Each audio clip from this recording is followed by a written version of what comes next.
karena keteledoran seorang ayah pada keluarganya.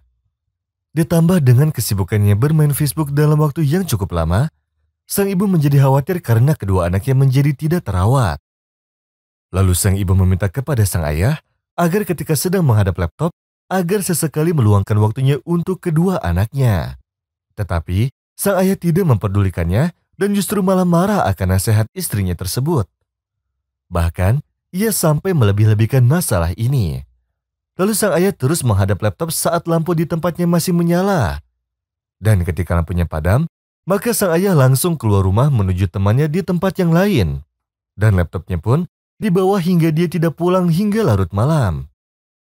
Anaknya pun sudah tertidur. Dan ketika sang ibu menegaskannya antara memilihnya atau memilih laptopnya, dia malah langsung pergi keluar. أفرأيت من اتخذ إلهه هواه وأضله الله على علم وختم على سمعه وقلبه وجعل على بصره غشاوة فمن يهديه من بعد الله أفلا تذكرون.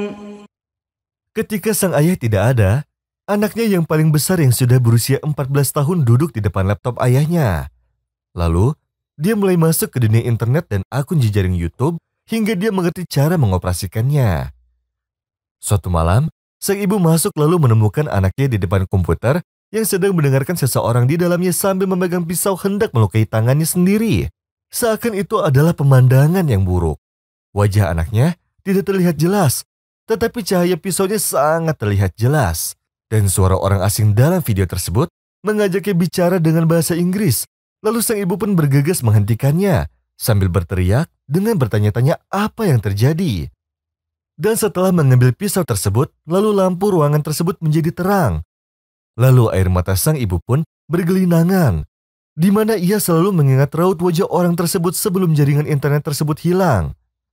Sang ibu mencoba agar anaknya menjelaskan kejadian tersebut, tetapi sang ibu tidak mendapatkan jawabannya.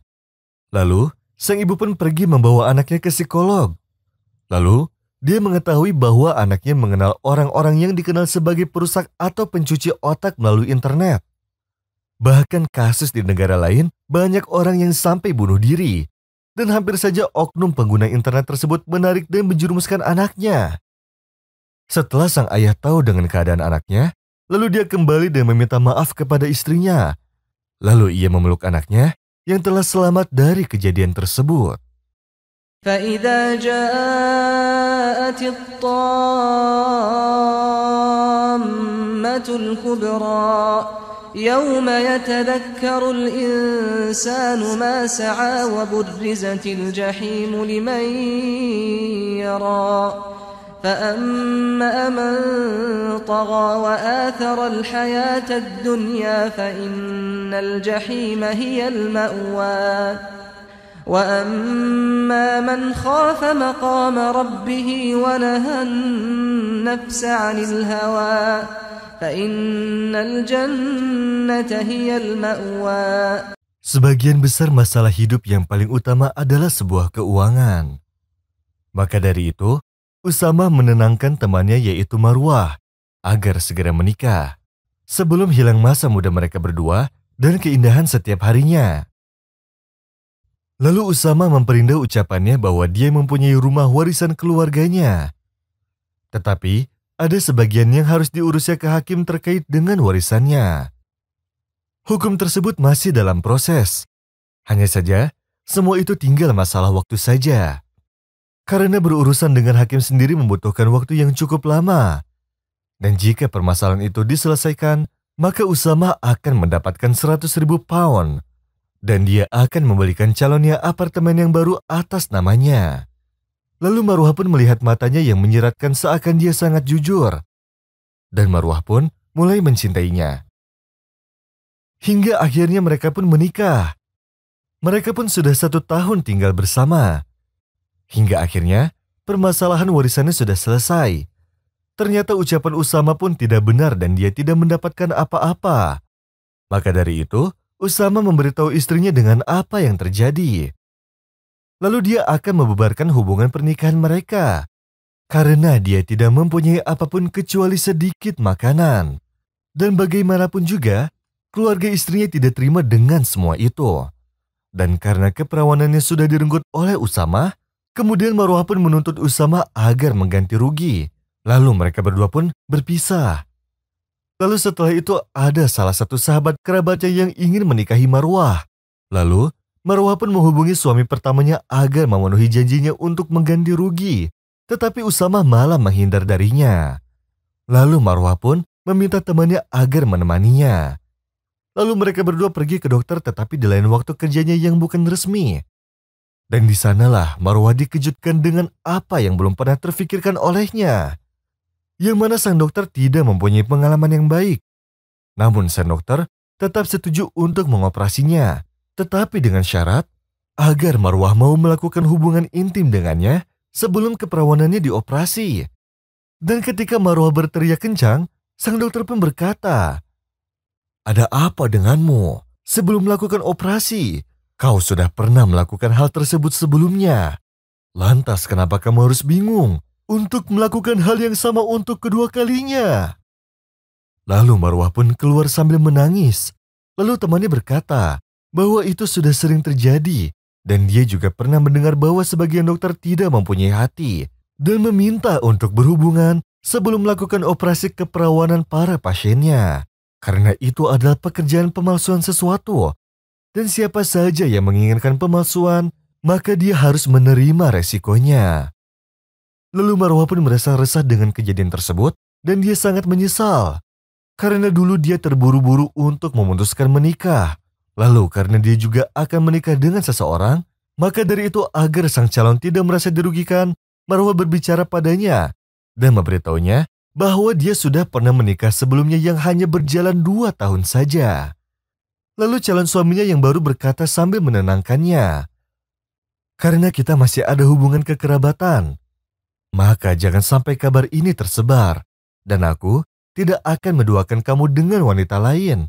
Karena menurutku ini adalah permasalahan tentang awal membangun rumah tangga." ولا تحسبن الله غافلا عما يعمل الظالمون إنما يؤخرهم ليوم تشخص فيه الأبصار مهطعين مقنعي رؤوسهم لا يرتد إليهم طرفهم وأفئدتهم هواء. Seorang wanita masuk ke salah satu toko pakaian yang mahal untuk memberikan pakaian anak-anaknya. Lalu, dia melihat laki-laki yang seumuran dengannya yang terlihat seperti orang yang kekurangan dan membutuhkan sesuatu. Dan laki-laki itu melihat pakaian dari luar toko dekat pintu kaca bersama anaknya. Lalu wanita itu memanggil mereka berdua dan mengajaknya masuk ke dalam toko. Lalu, perempuan itu meminta kepadanya agar anaknya memilih pakaian. Lalu laki-laki itu merasa malu dan memandang pakaian yang ada di depan anaknya. Setelah memperhatikannya dengan lama tanpa berbicara, lalu wanita itu mengambil 2 baju tersebut kemudian memberikannya kepada laki-laki itu, sambil memperhatikan mereka berdua dengan rasa kegembiraannya. Sang ayah pun berterima kasih kepada wanita itu. Lalu dia keluar dari toko tersebut untuk menuju ke rumahnya. Dia sangat senang hingga tidak dapat diungkapkan rasa senangnya tersebut. Dan setelah wanita itu selesai berbelanja, dia pun dikejutkan karena tidak ada mesin untuk melakukan transaksi pembayaran. Lalu, penjaga toko tersebut berkata bahwa mereka tidak mempunyai mesin kasir elektronik, tetapi mereka hanya melakukan pembayarannya secara manual. Di hari yang sama, setelah sang ayah dan anak itu sampai di rumah dengan rasa senang, lalu sang ayah memutuskan ingin bekerja semampunya. Lalu, dia bekerja sebagai penjual minuman dingin. Sambil menunggu di stasiun kereta pada waktu zuhur dalam keadaan panas, dia menaiki salah satu kereta sambil membawa minuman dingin tersebut. Lalu, dia menawarkannya kepada penumpang yang lain. "Siapa yang ingin minum tanpa harus membayar?" "Ya, tanpa harus membayar." Lalu dia membagikan kepada yang lainnya sambil tersenyum. Dan seperti itulah yang dilakukannya di setiap gerbong kereta. Lalu dia mengambil kembali botolnya atau sisa dari botol tersebut. Setelah itu salah satu penumpang yang merupakan salah satu orang yang kaya berkata, "Kenapa kamu melakukan itu?" Lalu dia menjawab, "Aku hanya bekerja sebagai pedagang yang sederhana saja, dan gajiku tidak mencukupiku maupun keluargaku. Aku tidak bisa bersedekah kecuali hanya air. Lalu aku menuangkan air dalam botol setiap hari yang kusimpan dalam kulkas sebanyak 50 botol. Dan aku membawanya ketika bekerja, dan aku membagikannya di dalam kereta. Aku yakin setiap kali kita bersedekah, maka rezeki kita akan bertambah." Lalu penumpang itu pun tersenyum. Lalu dia memberi nomor ponselnya kepada laki-laki itu. Kemudian dia berkata, "Aku tunggu sampai kamu menghubungiku. Aku sudah memutuskan untuk merekrutmu dengan gaji yang lebih tinggi, karena kamu dapat dipercaya dalam menjaga hartaku, dan kamu akan menjaganya di setiap kali bertransaksi."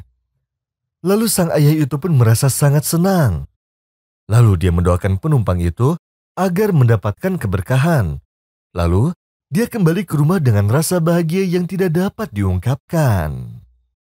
قل اللهم مالك الملك تؤتي الملك من تشاء وتنزع الملك ممن تشاء وتعز من تشاء وتذل من تشاء